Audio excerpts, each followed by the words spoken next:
So to this point, we have considered object as point objects, and we dealt with point objects in its translation motion, and in some cases we also had rotational motion.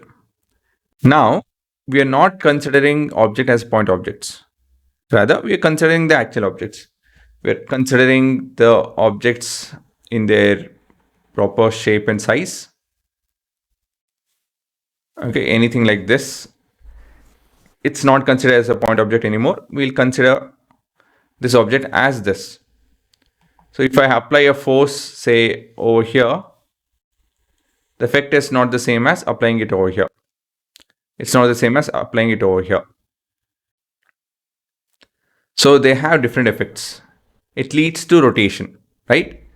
So if we had considered only point objects, we would have considered, okay, I'm applying a force over here. This is of 10 Newton and done. Right? We would have looked at the acceleration and how much it would have moved, given the mass, and so on and so forth. Now, we are not doing that. We're going to consider, okay, if I apply a force for an object, and we are considering the shape, size, density, and all of those, how will it move? Not only it will move, it will also rotate. If you're applying the force at different position, it will rotate in a different manner. So we're looking into all of those aspects. So we're looking at rotational motion of objects, something called as torque, equilibrium, angular momentum, moment of inertia, relating moment of inertia with different scenarios, conservation of angular momentum, and rolling motion. So we are talking about picking up an object, like the object in front of you, a pen, a disc, a spear. So anything weird shape. Okay, combination of all of this, a disc with cutout disc, basically. Things like that. So basically, what are we learning over here and what do we get to answer end of it? So this, whatever we learn over here, it helps us understanding how things spin, roll, and balance. So you have balanced the pen on your finger. Have you guys done that?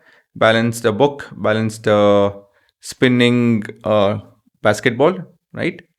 You learn what makes a bike wheel turn, why a spinning top stays up, right? I spoke about spinning, say, a basketball. That can stay on a finger. I mean, people do it. I can't, but I've seen people doing it, right? And sure, some of you can do it as well.